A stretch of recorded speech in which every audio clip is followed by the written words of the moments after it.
gentlemen, podcasting since 2005. You're listening to Gamertag Radio with your hosts, podcaster Hall of Famer Danny Pena, the always opinionated Paris Lilly, and from outside of the norm, Peter Toledo. This is Gamertag Radio.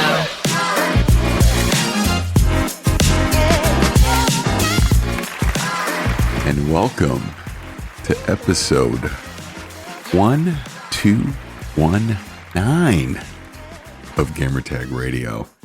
This is Paris, and there's no Danny, there's no Pete this week. It is just me. You only get me. No interruptions, no crazy conspiracy theories. It's just me.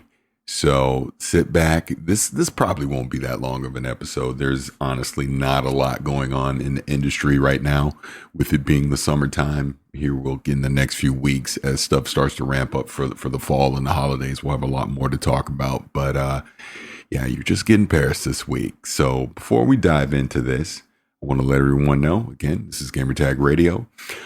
Please check us out over at gamertagradio.com. You can obviously find us on your favorite RSS feed podcast catcher, be it Spotify, iHeartRadio, Pandora, I don't know, the ColecoVision app, whatever it is that you use to listen to podcasts, you will find us over there. And if you want to leave us any feedback, you can do it just like this. Send us your feedback or questions. Give us a call at 786-273-7GTR. Email us at fanmail@gamertagradio.com or leave a message on speakpipe.com/gamertagradio.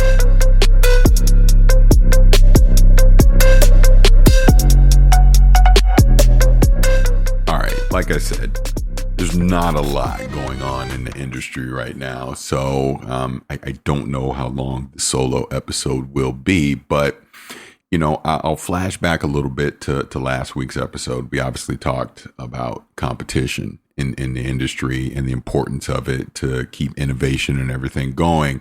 Well, since all that's happened, we've had, not that it's 100% official, but we've obviously seen some of the news that came out of Brazil with this Microsoft acquiring Activision Blizzard and basically Sony's kind of counterpoints to it. And there was two things that stood out on this. First of all, was Call of Duty.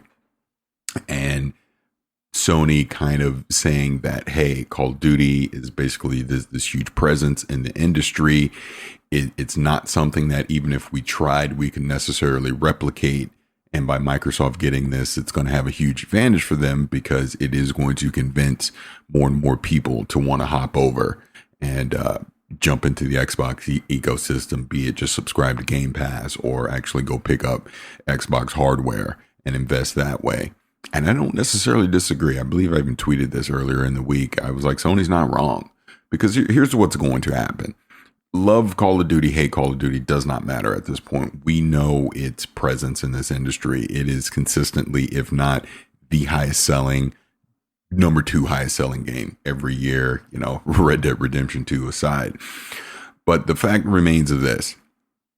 Right now, yes, Sony has the marketing for Call of Duty. So that is definitely going to influence people to want to go pick up Call of Duty on their platform. We know after it's no longer contractually obligated, Microsoft is going to switch that marketing over to Xbox.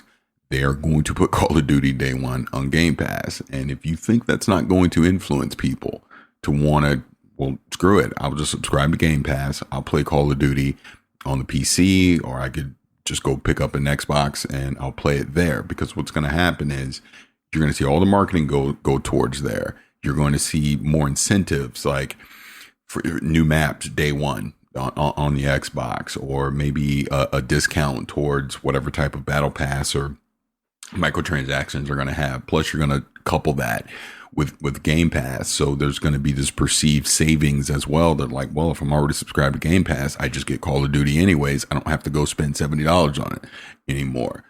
So even despite the fact that Call of Duty will continue to live on the PlayStation, there is going to be this perception that Call of Duty is going to be an Xbox title.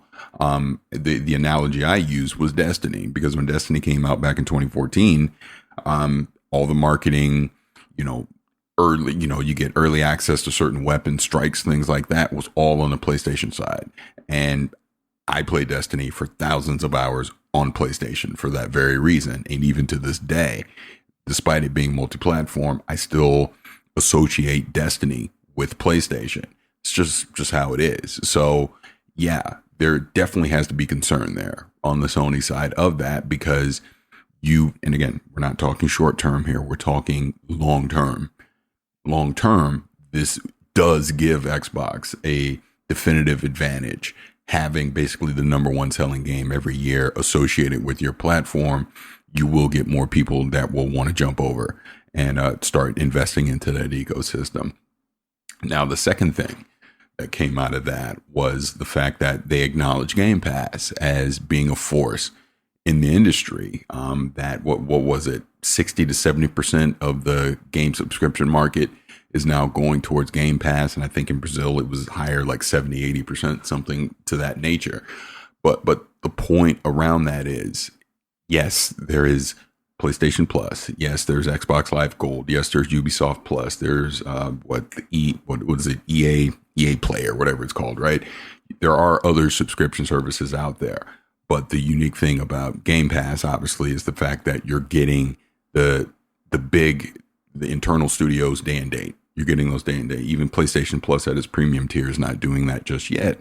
And what Sony acknowledged was the fact that, it is going to take them a few years to basically ramp up to be able to be a true competitor to what Game Pass is currently offering.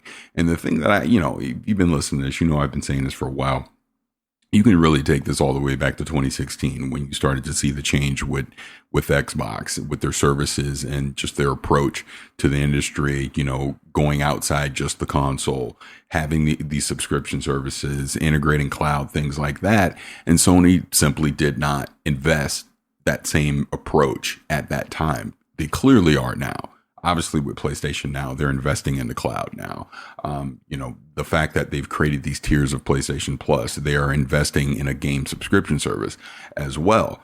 But Microsoft has already done the work that they're to the point and crunched the numbers and whatever else they had to do, that they are comfortable with putting their internal studio titles day and date into that service. And it seems to be the approach for them. And we don't know the financials, but obviously they're invested into it for the long term. And this is the approach that they're going to do. And basically what Sony is saying is, we can't just snap our fingers and immediately do that. That could hurt our bottom line if we were to put our games in their day and date the way it currently is. Maybe that changes. Now, we know they've done some studio acquisitions. They obviously got Bungie. They've done a few others. They're now exploring putting their games onto PC. Not necessarily day and date, but that window of when they come to PC seems to be shrinking, and I think it will continue to shrink until you do start seeing their games on PC day and date. As far as their subscription service, I like PlayStation Plus. I like the tiered approach. I like what they're doing. It's currently not directly competing with Game Pass, but if they could get to the point where they now offer a tier that has value to it, but also offers you some of their premium games day and date, now we're looking at straight competition. It'll be interesting to see where that goes. But, I've said this for a few years now, and I know, I've had people that have disagreed with me, which is fine because no one knows the true answer. But I do think something like Game Pass is the future of how we're going to consume games. I just do. I think this game subscription service in this era now where games are starting to cost more and more, $70 a pop, it might even be more at some point. I would rather have a subscription service that, I pay into monthly that allows me not only to play more games, but I'm not taking a risk, so to speak, if that makes sense, right? If I go, again, I'm just using a number, but if I go spend $70 on a game that I don't like, I've now basically thrown that away. I've wasted my investment into that. Whereas if I'm just subscribing every month and I'm just consuming these games, if I start playing something I don't like, I can put it down and move on. No harm, no foul.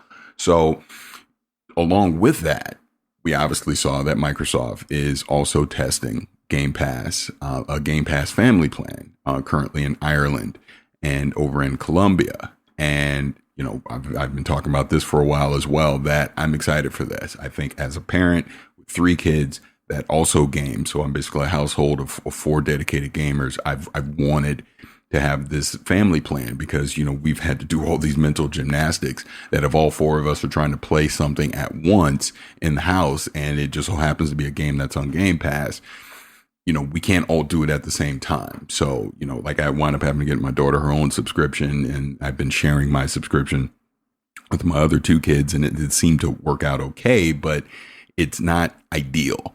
So if you look at what they're testing right now, you'll have your primary account. Let's just say that's me.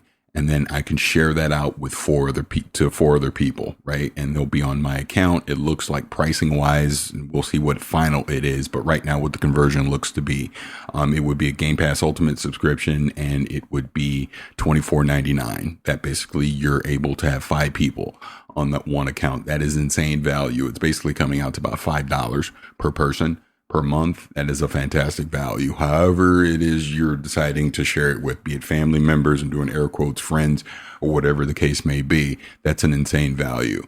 And I was actually in a Spaces talking about this a few days ago, because the one thing I was wondering was how would Microsoft try to police this? Now, like right now during this trial, what they're doing is you can only share it with people that are in your country. I think that probably stays the same. I don't think you'll be able to share it with, if I'm in the United States, share it with someone that's in the UK, right? But I can share it with any of my family or friends that also live in the United States, right?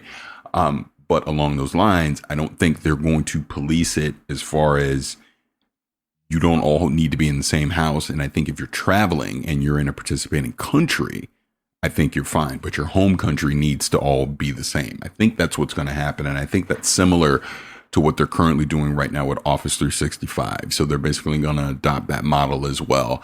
And like I said, I'm excited for it because in my house, obviously, I'm immediately going to share it with my 3 kids. And then I would still have another sub, so to speak, that I could share out with another, you know, family member outside the house or a friend outside the house, whatever the case, right? But at $24.99, if they do this, and let's just say it comes out this holiday, obviously have it so that it's available into 2023 when, you know, they're going to have Forza, Redfall, Starfield, and whatever's coming in the second half of the year.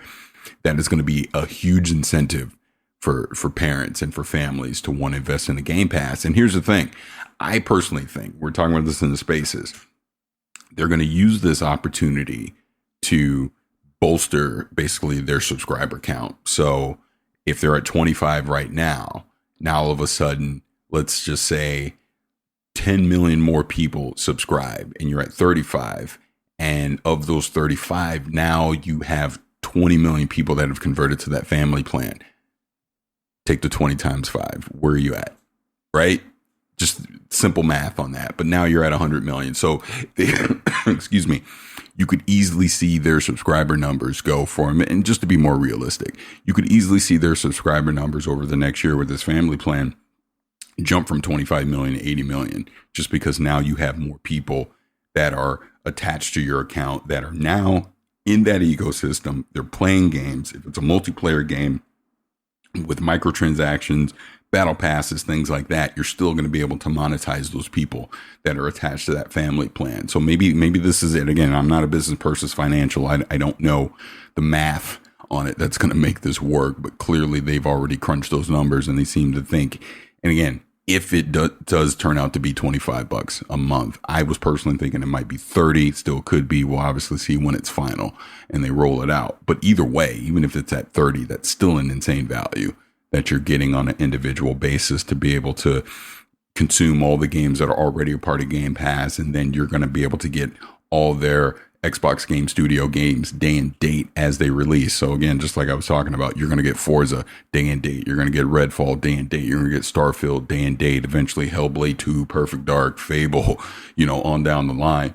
All these games are going to come to you day and date. So I'm excited for it. I'm glad that they're officially now talking about this and testing it with insiders over in Ireland and in Colombia. And like I said, hopefully this can be ramped up quickly enough that it's out this holiday. I think that'll be a great thing to have, again, for parents for Christmas when you're looking to get stuff for your kids. And instead of buying them individual games, you get this family plan, you add them on there, and now everyone's playing and you have access to all this stuff. And yeah, I can already hear people saying, well, Xbox doesn't have any games in 2022. I agree. It's light. I've been saying this for a while. It's going to be light in 2022, but at least they gave you the roadmap until June of next year. So like the 3 big games that I'm talking about, we know they're coming. We know they're still going to be making deals with third-party publishers as well to bring other games there. And there's a big backlog of games to play as well. I know it's probably sound like a commercial for Game Pass, but it's something I've talked about for a while because it is something that I've been a fan of. Probably since when they initially announced it and then added the PC stuff, that's when I was convinced. I go, okay, I can see this thing work as long as they keep it at a reasonable price. And so far they have. Ultimately, will the price raise on Game Pass? Of course it will. I just think here in the near term, as they're trying to ramp up and get more people invested into it, no, I don't think the price will increase anytime soon. So that's all that. Like I said, there's not a lot to talk about this week. I mean, just kind of diving into things that I've been playing. There is something I've been playing on PC that I can't talk about just yet. I will probably by the time people hear this in a day or two after, I'll be able to talk about it. Pretty excited about that. Again, I don't want to give too many hints, so I'll move on from that. Other than to say the Steam Deck is a blessing. I love that handheld. As I've said many times before, I think it is a game changer. It is going to redefine the industry on how we start consuming PC games and how we start looking at mobile handhelds. And like I said, it may not be this 1.0 Steam Deck that changes everything, but be it Valve or someone else that copies it, there's going to be a 2.0 version of it that is just going to be transcendent. And as long as it's at a reasonable price, I really think this thing is going to take off. And again, just kind of change the way that we consume games, on a mobile platform, on a handheld platform. Other things I've been playing, I've actually been kind of just diving back into the back catalog. And I think I'll talk about this a little bit already, but just on a goof, I started playing the original Gears of War via cloud streaming on the console. And I was just doing it just to mess around, and I got hooked, and I really started playing, and I've really been diving into it. And then that kind of led me to like, you know what, I'm going to play Gears 5 again. So I jumped back into Gears 5, and I've been replaying that campaign. I think I'm on like Act 3 now or something like that. But I've been going through that and hopping back and forth between playing on the Series X and playing on PC. I'll just tell you again now, if you got a high-end PC with high-end GPU, playing Gears 5 on Insane, you got ultra mode, but then Insane, like, textures and everything. It's just, the lighting is just, it's phenomenal. It's just one of the best looking games I've ever seen. So I've been having a lot of fun with that. And the funny thing about playing the original Gears of War and then playing Gears 5 is the original Gears of War holds up pretty freaking well. It really does from a gameplay mechanic standpoint. A lot of that stuff has held up to where we are now in the modern age of gaming. And yeah, I've been having a lot of fun playing both. I've been dabbling around as well, playing Psychonauts 2 again. And that's kind of be a long-term thing. I'll play like a level or two, drop off, go do something else, and then come back. But I've been having fun with that again, Double Fine, just Tim Schafer and his team. It's just a phenomenal game. And if you've not played it, I absolutely recommend people play it. It was definitely one of the best games of 2021. And then Destiny 2, it's just a mainstay in my life. I've actually really not hardcore played this season of The Haunted. The showcase is coming up here on the 23rd. So I'm excited to see what the future of Destiny is going to look like. And I see a lot of people over at Bungie are pretty excited to be talking about this on the 23rd. And I have to give a shout to Bungie because they did feature me on their website this week as just a spotlight in the community. I think Heroes Welcome is kind of their tagline, but they kind of featured me on there. They had reached out to me a few weeks back to get some information from me and see if I was interested. And I was like, absolutely I am. It would be an honor. And just thank you to everyone just online, to the kind words that I saw after that article went up. Excuse me. I've obviously just been a big fan of Bungie overall. And then, even more specifically here, just Destiny. I've just been a day one player, and I don't see me literally ever stop playing for any reason. It's had its highs, it's had its lows, but it's always just been that consistent game.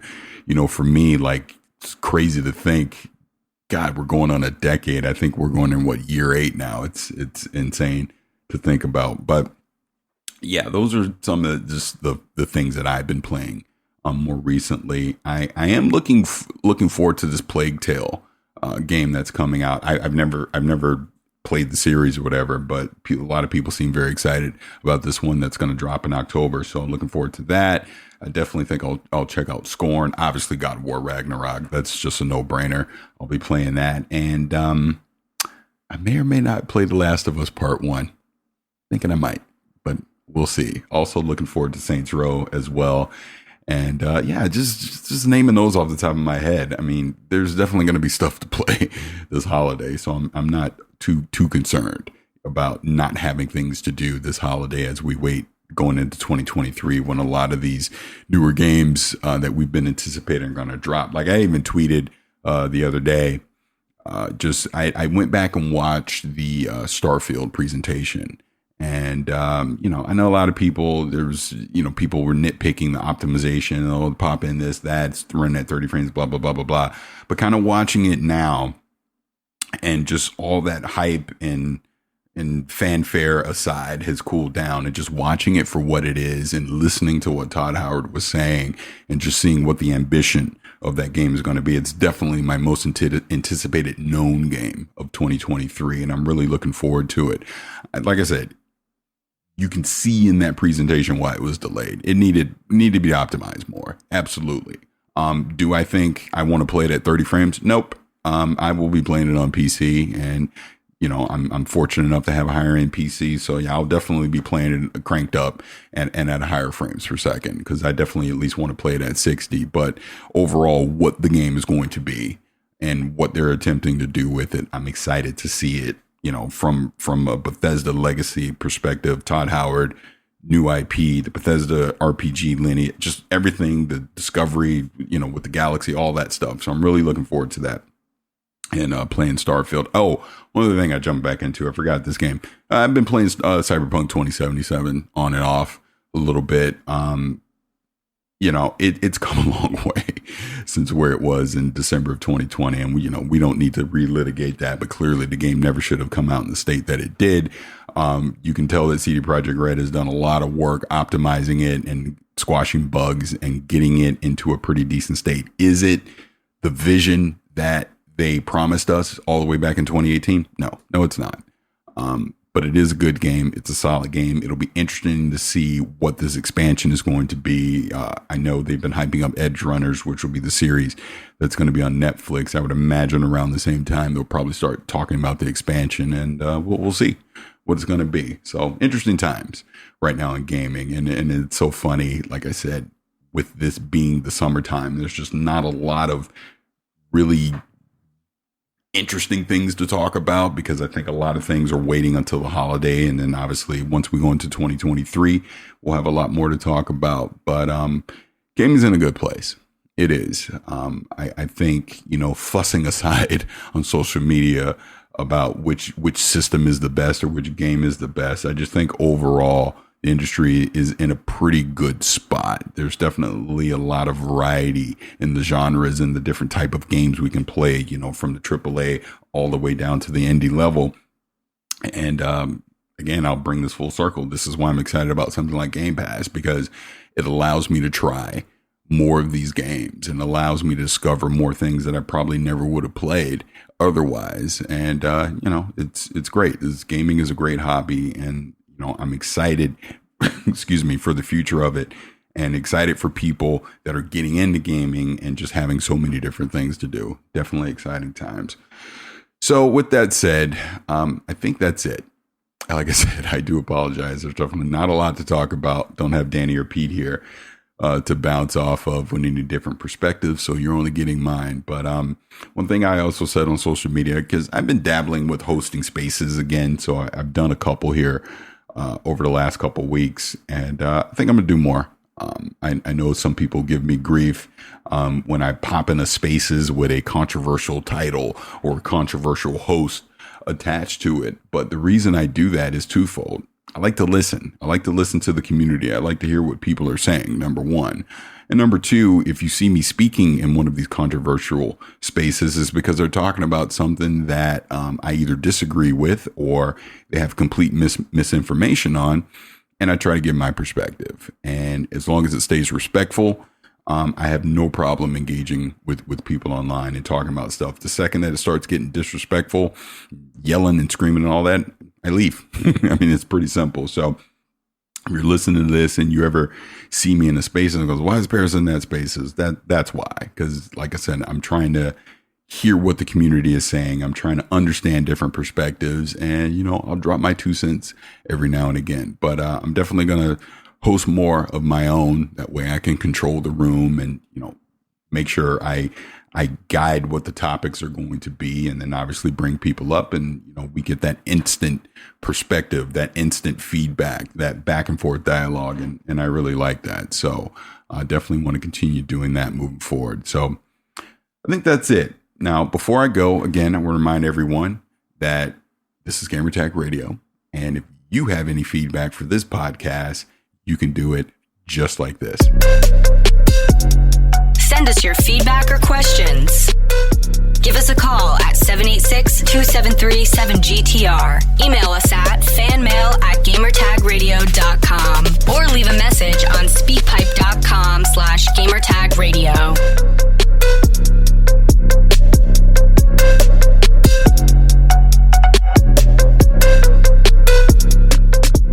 All right. So again, this has been episode 1219 of Gamertag Radio. I appreciate everyone that has been listening to this. Sorry we didn't have the whole crew here, but you know, we've been traveling around. Everybody's been really busy, but we wanted to make sure we stayed consistent and got an episode out. So you got me this week. So again, thank you guys for listening. This is Paris, and we'll see you real soon. Thanks for listening to Gamertag Radio. Be sure to like us on Facebook and follow us on Twitter.